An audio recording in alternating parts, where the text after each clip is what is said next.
Oh, wonderful. It's a really good question. And this is not just in China, this is all over the world, that people feel you want to pay for the physical good, you don't want to pay for the service. And that's something we see all over.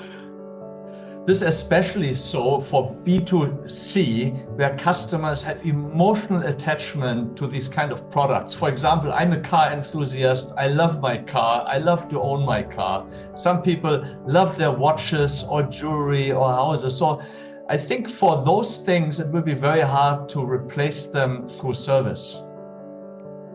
But for many services where we don't really have this emotional attachment, typically we're quite happy to use service. You think about Didi. For example, none of my kids, I have 3 children, they're all professionals. None of them own a car. They just use ride sharing. They're very happy with this.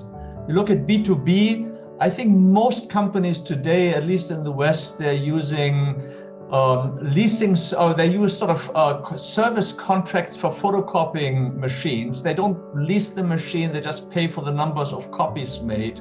Or for example, in our business school, we do not own the computers anymore. They are all provided by an external service provider who is also responsible for these machines in case there is a problem.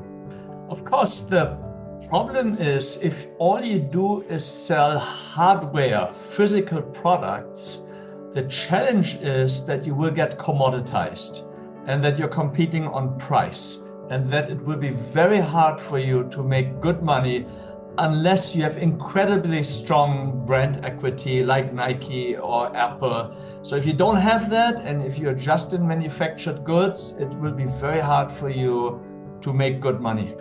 Of course, it's a big challenge to make customers fully understand and fully appreciate the value you provide when you deliver services. Services are intangible, and that's a challenge. Therefore, we have a whole massive research project on productization of service. How do you make services to be easily understood by your customers and a lot more tangible in customers' minds so that they immediately grasp the value proposition you're offering? And what productization involves is, number one, you have to specify exactly what the service delivers and what is included in the service. Number two, you have to give it a name, a brand that everyone knows what you're talking about. And number three, you have to also price that. That's often the challenge with services, that they're neither properly specified, nor properly branded, nor properly priced. For example, if you're a resort chain, you may want to deliver or develop a product for a honeymoon. So you give it a name like something like Blissful Honeymoon. You specify exactly what's included in it, such as candlelight dinner, couple spa treatment, spinner dolphin tour on a boat, sand bench dining. So you can really paint the picture of what this blissful honeymoon product includes. So you specify it, you brand it, you give it a name such as Blissful Honeymoon by Banyan Tree or any brand you're working for. And the last one, you attach a price to it. So then it becomes very, very tangible what is included.